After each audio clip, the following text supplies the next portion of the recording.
건강과 치유의 비밀.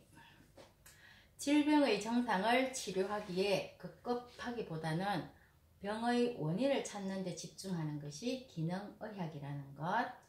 원인을 밝힌다는 것은 진짜 해결책을 찾을 수 있는 유일한 방법이라는 것이지. 이 책의 소중한 가치는 인간으로서의 존엄성을 회복하고 자기 자신을 사랑하는 존재로 이끄는 힘이며 건강과 몸을 관리하기 위한 큰 틀의 지혜서라고 하네. 고대 인도의 전통의학인 아유르베다 의학, 생명과 과학을 뜻하는 아유르베다는 가장 오래되고 완벽한 고대의 자연치유 시스템이라고 해. 질병과 노화가 당연한 것이 아니라 영원한 젊음과 활력을 기대하는 것이 당연한 것이라고 사고방식을 바꾸라고 하네. 한바탕 우울한 감정에 휩싸이면 우리의 면역체계는 약해지고 반대로 사랑의 감정에 빠지는 순간 면역체계가 힘을 낼 수도 있다는 것은 상식이지. 신체는 끊임없이 세포 교체를 하는데 그 자체만으로도 매우 신비롭고 복잡한 과정이다. 개개인의 유전자를 구성하고 몸 안의 세포들을 채우고 있는 다양한 형태의 단백질은 2일에서 10일마다 교체가 이루어진다는 것. 방사성 동위원소를 이용한 연구에 의하면 지금 우리의 몸을 이루고 있는 원자의 98%가 1년 후에는 그 자리에 있지 않을 것이라고 해. 모든 세포가 끊임없이 교체됨으로써 우리는 새로운 몸을 가질 수 있고 결과적으로 최소한 몇 년에 한 번꼴로 새로운 몸으로 새로운 생명을 부여받게 된다는 것이야. 모든 생각과 감정은 뇌와 몸 안의 모든 부분에서 즉시 생화학적인 화합물로 바뀌고 그 결과로 신체적 특성과 기능의 변화를 가져온다는 것이야. 정신적 체험에 반응하여서 호르몬을 분비하는 우리 몸의 뇌분비계는 그야말로 몸 안의 개인 약국이면서도 약값은 공짜라는 것. 인간의 몸에는 완벽한 평형 또는 균형 상태를 유지하면서 균형이 무너졌을 때 다시 균형을 잡도록 하는 프로그램이 많다는 것이야. 그래서 우리가 관심을 가져야 할 것은 질병이 아니고 사랑과 보살핌, 양질의 영양 공급, 다시 온전해졌다는 느낌을 바라는 환자 자신이라는 것이지. 이 책은 지적 욕구를 충족시키는 단순한 지식 제공이 아니고 우리의 직관력과 인지력을 향상시키는 쪽에 초점을 맞춘 것이라고 하네. 그래서 제1장 이제 시작이야. 정신과 신체의 신비. 몸은 스스로를 재생하고 유지하기 위해서 음식물과 물, 공기를 사용하고 정신은 몸이 창조적이고 활력이 넘치도록 만드는 역할을 수행하며 영혼은 사랑과 평화, 자유의 감정을 샘솟게 하면서 자아실현의 수단으로서 세상과 행복을 나눌 방법을 찾으려고 애쓴다는 것이야. 그래서 암과 같은 모든 신체적 질병은 환자의 삶에서 해결되지 않은 갈등의 영향에 의해서 유발되거나 선행하는 것이라고 해. 갈등의 해결은 우리가 일반적으로 질병이라고 부르는 것의 정상 발생을 멈추게 하고 또는 반전시킨다는 것이지. 피부세포, 간세포, 심장세포, 면역세포 등이 모두 뇌세포와 같이 놀라운 사고능력, 감정 표출 영역을 갖고 있다는 것이야. 그리고 의사결정을 한다는 것을 보여주는 충분한 과학적 증거가 있다고 해.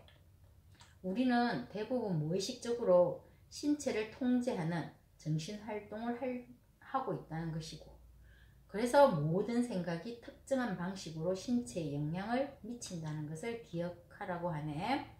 우리 몸 안의 모든 세포들은 들어오는 물질의 빈도를 감지하고 그것이 우리에게 유해한지 유용한지를 언제든 확인한다는 것이야.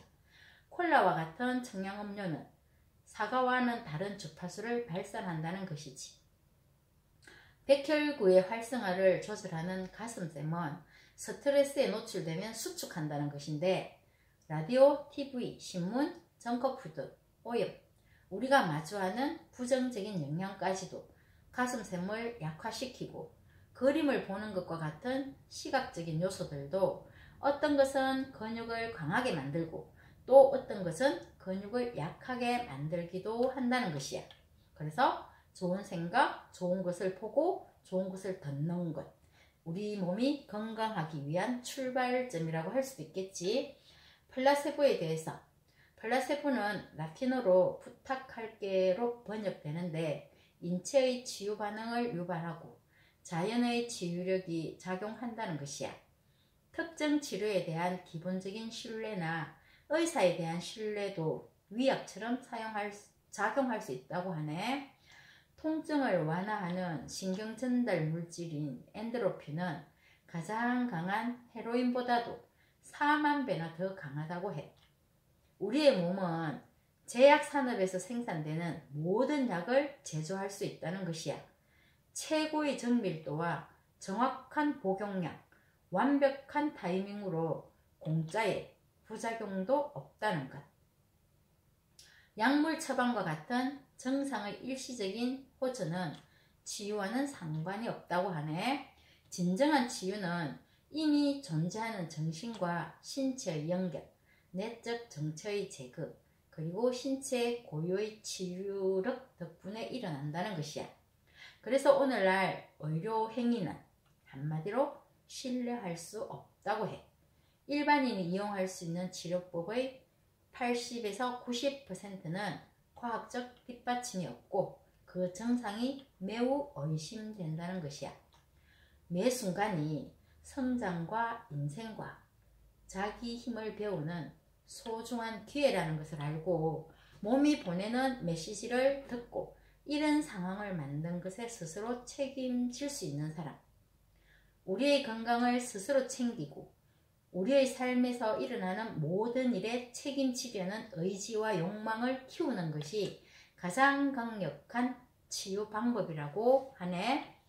2장, 질병과 건강의 숨겨진 법칙이 있다는 것이야. 질병은 인체가 항상성이라고 불리는 균형 잡힌 상태를 벗어났다는 것을 말하는 것이라고 해. 화학식품 첨가물, 환경오염물질, 폐색된 대사 폐기물, 내장에서 소화되지 않은 식품을 분해하는 박테리아에 의해서 생성된 독극물과 같은 독소가 인체의 허용치를 넘어섰다는 것이지. 홍채약으로 유명한 헨리 린들라 박사는 말하기를 만성질환 대부분이 약의 독성 때문인데 급성질환을 억누르면서 만들어진다는 것이야. 치유는 항상 우리 몸 안에서 일어나고 몸에 의해서 조절된다는 것이고 질병은 신체의 자연치유 반응이 약해지거나 억제될 때 나타난다는 것이야.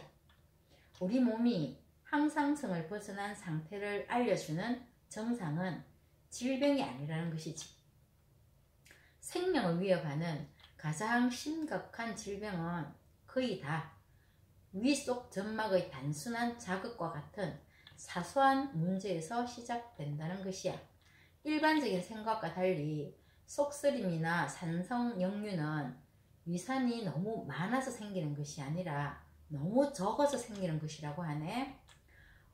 음식물이 제대로 소화되지 않으면 비타민과 영양소가 흡수되지 않아서 폐횡성 질환에 걸리기가 쉽고, 위암은 위세포의 지속적인 자극에 대한 자연스러운 반응이라고 해.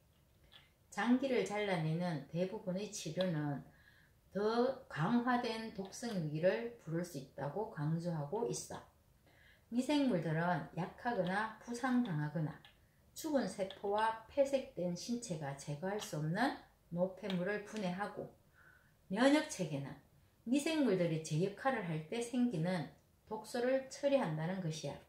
또한 면역체계는 미생물의 활동을 통제하고 더 이상 필요하지 않을 때에는 그것을 제거한다고 해.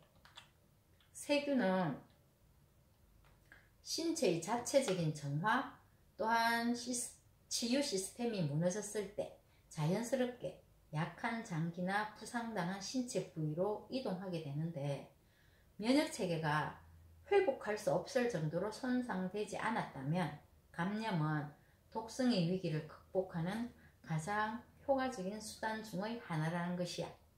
그런데 우리가 처방약으로 감염을 억제할 경우에 몇 년 후에는 심장병, 류마티즘, 당뇨병 또는 암으로 발전하는 심각한 결과를 초래할 수 있다는 것이야.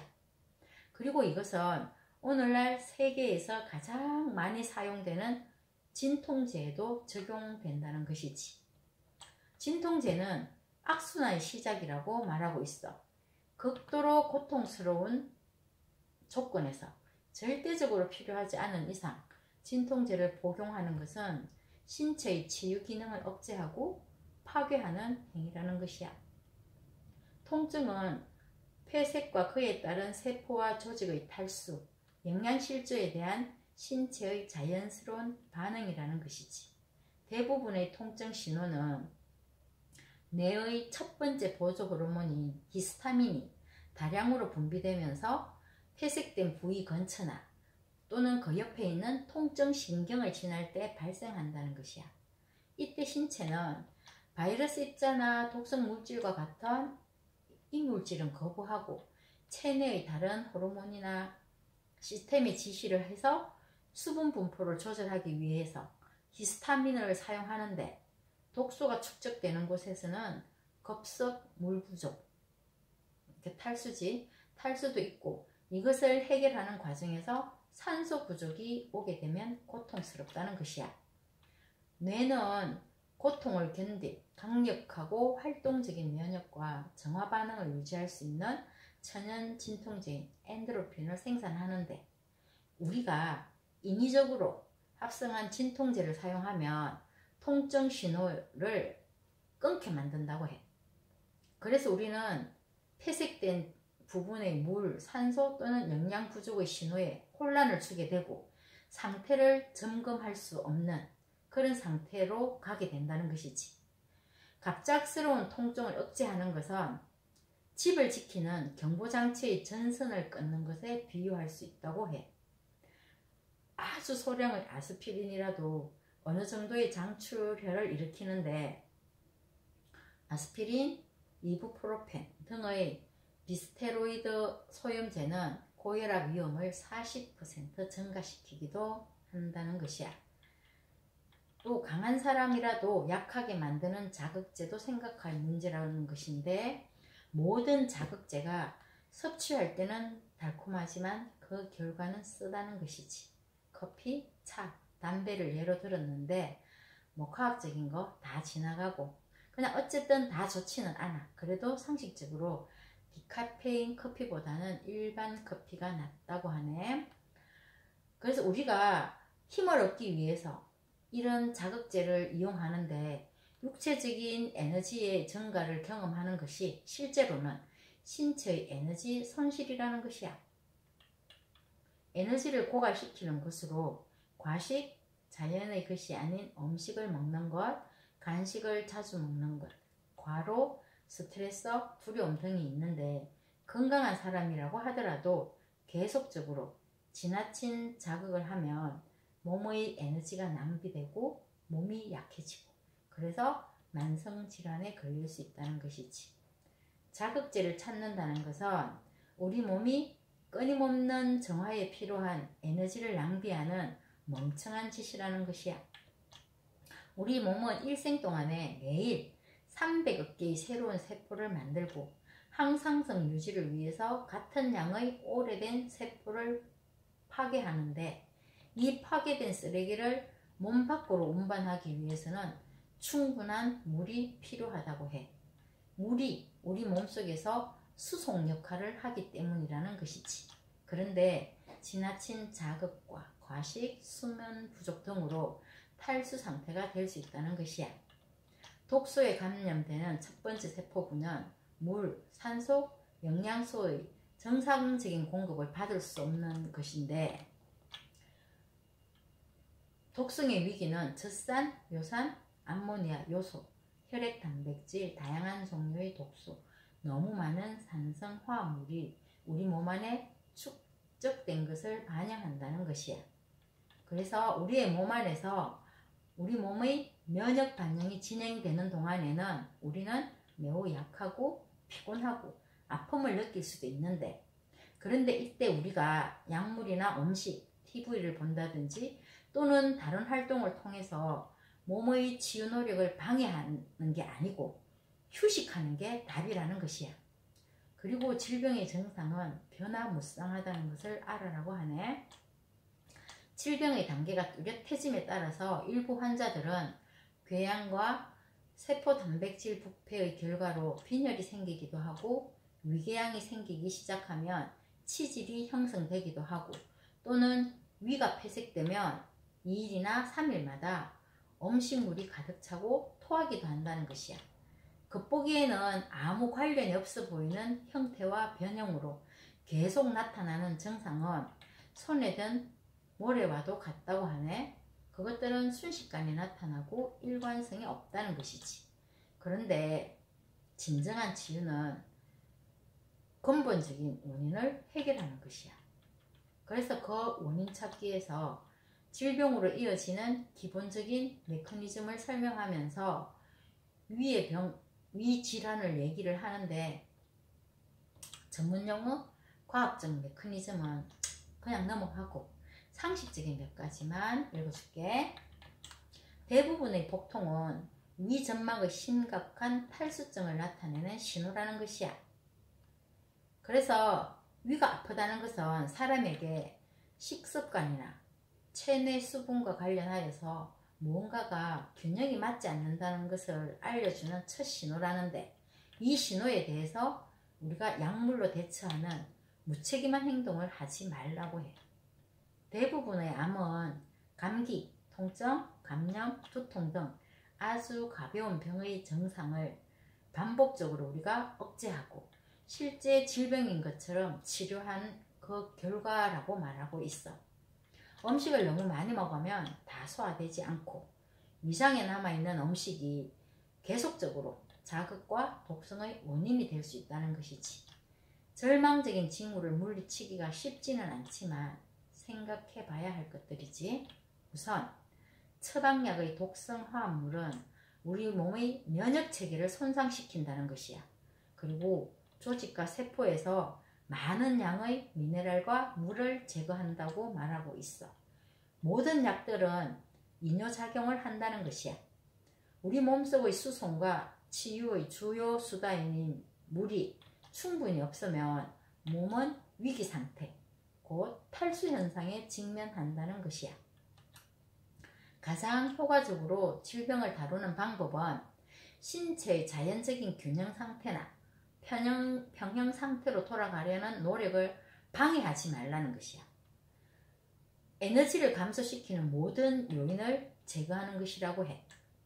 과식하는 것, 영양이 부족한 것, 수면이 부족한 것, 그리고 충분한 양의 좋은 물을 마시지 않는 것, 의약품과 각성제 사용이 아주 심각한 문제라는 것이지.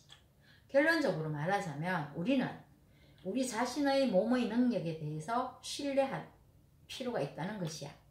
면역체계가 자신이 감당할 수 있는 허용치 이하로 독성을 낮추면 우리의 모든 증상은 사라진다는 것이야. 만성질환 대부분이 약의 독성 때문인데 급성질환을 억누르면서 만들어진다고 해. 우리 몸이 보내는 신호를 무조건 질병으로 간주해서 화학, 약물 처방으로 달려가지 말라는 것이야. 신체의 선천적인 치유 능력으로 모든 질병의 80% 이상이 스스로 완전히 사라진다고 하네. 비교적 작은 증상의 원인을 제때 제거하지 않는 것, 이것이 만성질병의 출발점일 수 있다는 것이야. 통증이 있는 경우에는 진통제를 찾지 말고 하루에 몇 번이라도 뜨거운 물로 자주 목욕하는 것이 좋다고 하네. 신선한 공기와 햇빛에 노출시키는 것, 따뜻한 물을 많이 마시는 것, 육체를 믿고 두려워하지 않는 마음 자세가 회복에 중요한 역할을 한다는 것이야. 모두들 건강하기를 기도하며 오늘은 여기까지. 안녕.